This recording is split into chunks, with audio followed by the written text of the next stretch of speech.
Today we're going to be talking about disaster recovery testing. Whether it's disaster recovery testing, both of them need a lot of thought and a lot of time and a lot of planning to make sure that nothing goes wrong and it's there to actually save the day. You're not just paying a lot of money for a useless product. So we'll cover off today some of the common pitfalls, gotchas, and some of our top tips. So we feel like we're uniquely credentialed when it comes to disaster recovery because a lot of techs don't do a huge amount of disaster recovery, because you might do it every 1, 2, 3 years, even maybe as long as when you get a new product, which is not ideal because you need to make sure that this thing is going to work when you need it, which could strike at any point in time. Whereas for ourselves, that's an extra. It's a product that we sell. So we do disaster recovery tests and potentially have to activate disaster recovery multiple times a year across multiple different team members. So we'll go through some of the key elements that we think of when we're planning for a disaster recovery test and all the different types of disaster recovery testing that you can actually do. And there's more than one. I think it's always easy to start when you've got something quite complex, some sort of project, just ask all the questions. So who is the DR test for? And who is doing the DR test? We've got two options here. So, it might actually just be for a qualification or a certificate. You need to make sure that you tick a box to say that we do a DR test every year or every 2 years or something, whatever your system says. But you need to know that so that you know what the answer is, what will be accepted as a pass. So, but it could be the technical team internally, and you need to make sure that you know your system is working. Ideally, that's the one that you're definitely doing it for. A certificate is an extra bonus. So who are you doing it for and who's going to be doing it? That's simple. What are the team that's going to be on board? Who is going to test? That's one of the most important aspects, in my opinion, is who is going to test when you get halfway through. You've got the team that are going to set it off, but then who is going to do all the testing on all the different applications that you've got? What is the outcome? What is the purpose? We've got an idea because we've already asked the who, but what is the outcome? The outcome is to pass a DR test. And then what is the purpose? The purpose is potentially, 1, you want to make sure that your DR is working, and 2, you want a certificate Cyber Essentials and ISO or SOC 2, whatever it could be. It might be a requirement of some sort of certification, some business one. But then also probably because you want to just make sure that this very expensive product you're paying for is going to save the day when it's needed. And what is in scope? So what are you actually planning to test? You don't necessarily need to do every single server you've got. You can do one of each application type, as long as you can test, which might require both parts of some sort of SQL database. But you need to consider this, what is actually going to be in scope for your test. When is a simple one. This actually ties into the where, but we'll cover that in a second. But when are you going to do it? The time that we want to do it. But we need to be making sure that we are prepped massively before, because if you do something wrong, you could affect production. Ask yourself all these basic questions. Why is a simple one. Why do we need to test? You're potentially going to get this question from the other teams in your organization. The reason you need to test is what we've already covered. We want to make sure that the product works if there was a fire, if something was to happen, a building was to go offline, or the primary Azure location was to fail. What are you going to do? And how quick can you get a business back up and running? So this is why we need to test. Where are we going to test? Now, that doesn't necessarily just mean, I've got location 1, location 2. This could mean, are we going to test into production, or are we going to test into a separate test network? Each of them comes with their benefits and their downsides, and there is no right answer for everyone. And then how, there's two big hows here, which is how are we going to define success? This is important. The who should be able to give you that. The what should answer what are you trying to do? Do you want to just make sure that all of your applications are going to be working? Brilliant. So the outcome is that all these applications will work in the separate environment. It could be on different hardware. If you're on-prem, it could just be in a different region of your cloud provider of choice. So you could be going from UK South to UK West, whatever it could be. But how are you going to define success? And you need to know that at the start so that you can plan for success. And then how are we going to invoke DR? So the two main methods that we can think about are a live failover and a test failover. Again, each have got their benefits, each have got the downsides. So live failover means that we are actually going to take offline from production those servers, and they're going to spin up with whatever IP address or however you've planned that out. They're going to spin up over into your DR region. So the massive benefit of this is this actually simulates exactly what would happen during a disaster recovery. Like during a disaster scenario, this is exactly what would happen. So the biggest benefit, that if this was to happen in 3 weeks' time, 4 weeks' time, it should follow the exact same path. The downside, you actually have to take some servers offline. And if there are issues because you've never tested it before, you could be affecting production, which means that this, at least maybe the first time, might have to be a very late out of hours job. It could be an entire weekend. The business isn't working hopefully it will do. But the point of this is maybe we've not done it before and we're going to learn a lot over this time period. But if we're going to do a live failover, it could hurt production, but it is also the truest test. Now, if we're considering a test failover instead, the upside is, as long as you've built the test platform correctly, it won't affect production, which means that you can do this in the middle of the day. You could do this over the space of a couple of weeks, and you don't need to have this weekend and then this massive rollback plan and in case something goes wrong, but also even if something goes right, you need to roll back to the primary region. The test failover, the massive benefit is it does not affect production. And you can leave it technically as long as you need to, as long as money allows and as long as time allows, but you can technically leave that around for as long as you need to. Now, that's the upside. The downside of a test failover is, one, certain parts of a platform might not be happy to be in a test failover scenario. Certain PaaS applications, they don't fail over into a test application. And network-wise, so even with Azure, with an on-prem environment, you can isolate where the test environment goes. So it has no access to the internet. So we can't have two servers of the exact same name trying to call home to some web service. They don't have access to a firewall. So now if you have into VNet routing, or you have on-prem, you've got into VLAN or into VRF routing, how are you going to do that? What is the plan for the test scenario? So now the test scenario has just broken away from being equivalent to a live scenario. So you have this massive benefit of it being in hours, but you have to weigh up that you've got to put some caveats in place and accept that, yes, we know all the applications work, but we had to put in all these workarounds just to be able to make the test simulate what it would be like in live. So there is no one size fits all. They're both great for different reasons. They both have their ups and downs, but that's for you to decide. Ask yourself these questions. Presumably the who would tell you exactly what you need for that, because maybe you actually need to do a live one. Maybe you are allowed to do a test one, but it's up to you. You make that decision. We're going to move on to the next section now. So we're going to cover the 3 life cycle stages of a DR test: pre, during, and post. So pre-test, we'll talk about the pillars of IT in general, basically. Compute, storage, network. What are you going to do for each of these? Plan it out. So compute, we want to make sure that we can activate all of our servers that we need to, but maybe we only need one of each server. We want to also test that the HA will work in between regions. If we're doing a live failover, if we're doing a test failover, it can probably run on one application server anyway. It's not production. We don't need HA. So one of each server might work. That we might be happy with that. And then get your list of all the servers that you're going to be testing for the compute part of this. Storage. How are we going to access the storage if we are doing a live failover? Okay, it might seem like it's simpler, but how is your storage syncing? You might have DFS doing some sort of syncing, or you might have some primary zone in Azure linked to a secondary zone. What's going to happen there? How are you going to do that? So you're going to be now accessing it from the second region. So you just got to configure, how are you going to be accessing this storage, whether it's live or test? It's not a simple answer, and you need to consider that. Add that to your list to think about, and list all the locations you need to test.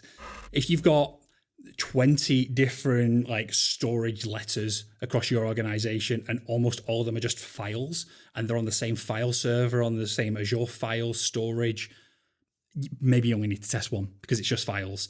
But if there is something more important in some of these locations that's actually linked to an application server that is linked to the application, consider that, add that to the list. But if it's testing the same thing, maybe we don't need to. So if it's just files, you can maybe do 1 or 2.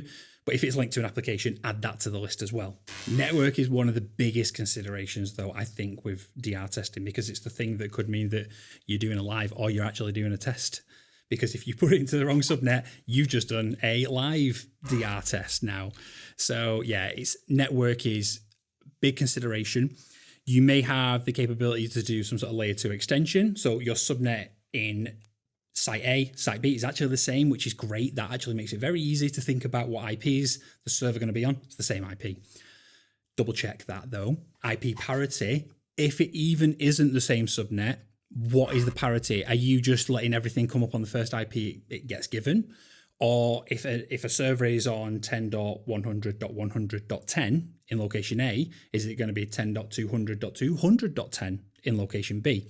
So is there a mapping that you've got? Make sure that is in place, because that is one of the biggest things that can go wrong. This is one of the biggest things that have been learned over time. Make sure you go and double check this. Don't presume that it was done correctly by the people that came before. Even if you had a successful test last year, if a server has been deleted, rebuilt, remade, it doesn't matter. That server may be different. Like, it could have not been given a static IP, so it's going to come up on a random IP address. What will that break? It could break so many things, you don't know. But like, this is a massive consideration. 100% think about how the subnet's going to work, how the IP is going to match what you've got today. Are we just changing one octet? Or is it a free-for-all? Like, really consider this. You need a mapping for this. So whether it's live or test, IP parity, subnets. Next one, security. Not important massively in a test failover, because none of it is production, none of it can speak to the internet. It's isolated in its own bubble. So maybe there, you could make it a little bit lax. You can open it up. It's not a like-for-like test, but you're doing a test failover anyway. It isn't like-for-like. You're going to have to work around some solutions, like mentioned, paths, etc. So if we're thinking about security, there is ways to open it up for a test network failover, whereas in production, have you got an exact copy of the firewall policy from site A, location A, to location B, but does it map to those new IP addresses that we've already discussed? So where you've got an outbound rule for 10.100.100.10, is that also there for 10.200.200.10 at the other location? It's a massive consideration. Again, this is the thing that will most likely lead to failure at first. Pre-check every single part of this. And that also ties into internet. What internet access do you need during your test failover? You've got a lot of internet-facing applications, and you need to test that. Like, maybe you can't do a test failover, and you do actually need to do the live failover. But figure that out. What do you actually need to test on the internet? Potentially, it's nothing. If all your applications are hosted on your servers, on your PaaS, on your SaaS, brilliant. Like, you can figure it out, and you can do it locally if you can. But consider it. Add it to the list. Think about it. And then capacity. So in your secondary region, do you have the quota? If we're thinking cloud, do you actually have the quota? You've changed your quota in your primary region to accommodate. You've got 500 of this specific type of CPU, but you've got the default 50. Did you think about that? And now you spin your servers up, and you get 5 servers live, and now you can't spin any more up. So go double check your quota. If you are like on-prem or using a different solution, RAM, CPU, bandwidth, what are your considerations there? Do you actually have enough to spin up all the servers if it was live? But even in your test, if you're spinning up roughly half the servers because you only need 01, do you even have enough RAM and CPU to cover that? Just go double check. Maybe you've added extra nodes in the primary location. You didn't add them to the secondary location. And bandwidth, do you have the same bandwidth? Have you got 10 gig or 100 gig in location A, but in the next location, you've only got a 0 less than that? So can you accommodate testing with only a single 1 gig connection? Plan for this, figure it out. These are all things that I have seen potentially go wrong in the past. Either they've been caught or they were in the lessons learnt log that came in the post-test section, but plan for all these. You're planning for success. Ideally, at this point, once we're hitting the actual testing, there's not much more to say, because if you've planned everything properly, we don't need to be really thinking about too many things during the testing. First things first is just make sure that the domain comes up first. Like, you can set order in most tools that do disaster recovery. You probably want your domain to come up first, followed by like certain like SQL servers maybe, and then some application servers, but domain first. Then get your access on. So like, you as an admin may be able to get on something through its console. How are your testing users going to actually get access? How are they going to get on? That's the next thing. And then logging. This is probably the most important part, to be honest, and this is the non-technical part, but it is what went wrong, what went right, record it. So everything in your process, add points. We should have planned for this. Everything I've already talked about are things that have come up in the past, like I say, and we remember them, and then we'll never have them again because it's completely planned, it's in the process, or it was caught beforehand regardless. But yeah, domain access login. So yeah, log all your notes, get them in a lessons learned log, and then next time you'll have an even better test because you've already done a lot of planning this time. You've asked yourself the questions, but you've logged them down, and then you're going to make sure that this specific issue doesn't happen again. Post-testing. This is planning for next year, effectively. Think about it as, again, we're back at planning. Planning is the most important part of any DR testing. DR, hopefully you've already planned well enough and you've tested, so when you need to actually invoke DR, you're ready. But post-testing is just planning for next year, planning for success again. So first thing, reflect, lessons learned. You already logged these items. Sit down with the who, the what, the when, the where, the why, and just make sure that you're covering those, and any lessons learned, either you fixed what you needed, or if you accepted that you didn't need to this time, you're going to do next time. Fix. There might actually be some issues that you come across, like some subnets didn't exist, or the firewall policy didn't account for the separate IP range in the next region. Fix that now in production. So like if this actually would happen, you actually had a disaster next week, you're not having to build a firewall rule set from scratch, or you're not having to fix your quota. Fix these things right now, not just for your test. And potentially if you did a live, maybe you did up to like the 50% mark of like half of whatever you needed, but fix. Like actually go and fix everything right now. Make a ticket on your service desk, however you do it. Like if it's a project tracker, get it in there right now, fix everything while it's fresh, and you can fix it very quickly. And then you're ready for next year. Upgrade anything, like whatever we spoke about. If you didn't have enough RAM, CPU, capacity, bandwidth, whatever, upgrade that item if required, or the company can accept the risk, but upgrade. And document as well. Like we want to, again, plan for success. So this is planning for next year. So if you document well enough now, you can write a perfect plan of what to do next time. Maybe you found a really good script so you could go and check against 400 servers, and you could compare their IP address in primary location with the IP address in the DR location, and make sure that like the parity is there, and flag up, document that, save the script, add it to a file somewhere, make sure it gets shared out. It doesn't go in a folder. It's not just there to pass a certificate. This is a big project and you've finished now. So well done. Congratulations. Your DR is over. Document, plan for next year. And that is the general stages of disaster recovery testing. Like it's some of the key points to think about, some of the biggest gotchas that you will come across. And yeah, it's like, as you can see, mostly everything that we're talking about is planning. It's just planning. Do it, plan for next time. Plan. So that's the biggest thing I can say is just plan. Here are some of the key gotchas around Azure and Windows disaster recovery testing and disaster recovery in general. So Office applications, they might not be able to get to the internet depending on how you're testing. How is that going to call home? How are you going to be able to test your applications? Consider that. Active Directory servers, they do not like to be restored. There are a lot of steps you've got to go through to do that. In your DR environment, have an AD server, or if you're going to do test failover, consider it. The steps you've got to follow, go find them. Group policy, where are your servers going to be? If you're making testing servers, make sure they are going to be getting the exact GPOs from the correct OUs that you need them to be in. Consider your group policy. RBAC, how are you going to give permissions to your testing users in the new environments? Like what are you going to do? Is that, if you spin up a new server, have you ever considered RBAC for that before? If it's existing stuff, have you even considered it for the test environment, like the actual DR that exists? Have you even considered RBAC over there? Has it got the same permissions as live? Is the parity? RDP access, how are you going to get users access to the jump boxes? Are you going to get users to directly go into application servers that they've never had access to? So now they're not in the group that gives them RDP because they've never done that before. Is that something that you can do beforehand to save time during testing? FS logics. So FS logics, if you're trying to log on any server that's got that, if you're trying to make a jump host from like an AVD or a Citrix VDI box and it's got FS logics on there, if you're not in the exclusions group, you're not getting on. And the exclusions group could be related to something that doesn't exist because you don't normally get access this way.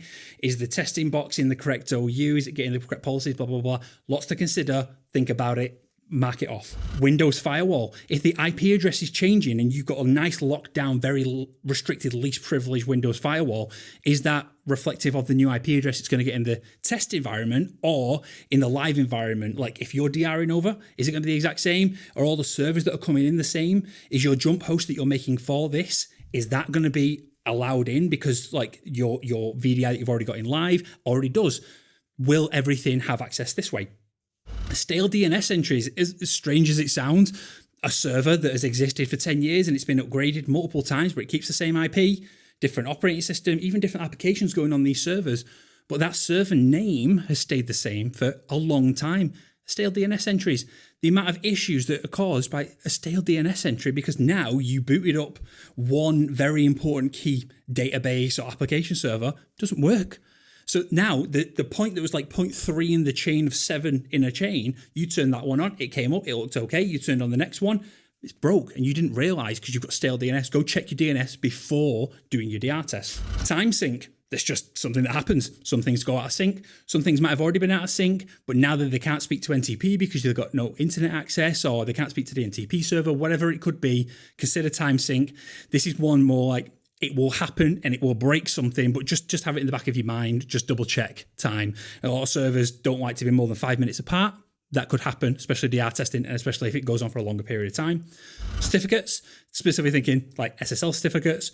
What do you do for that? Have you considered like bringing over your certificate server? Are your certificates, where are they stored? Are you actually pulling certificates through from a file share? Is the file share on the correct names, on the correct IP address? There's lots of little considerations. Think about your certificates. How are you going to get them on there? You might just have to do it manually. Drive mapping. How are you mapping drives? Are you mapping it with IP addresses? Or are you mapping it with DNS names? Are all the servers there? Like, have you decided to make testing easier? You're just going to have one file server and you're going to attach a bunch of drives to it. Well, okay, now you need to massively update your group policy for your drive mapping or manually do it again. Ideally not, because I know plenty of applications might rely specifically on the Z drive or whatever. So consider drive mapping and how you do it today. And that is a quick fire of some of the gotchas that I've experienced in the last couple of years with DR testing with Azure and Windows. Thank you very much. I'll do a clap. Thanks for watching, and if you'd like to see any more enterprise IT content, subscribe and hit the bell notification icon now.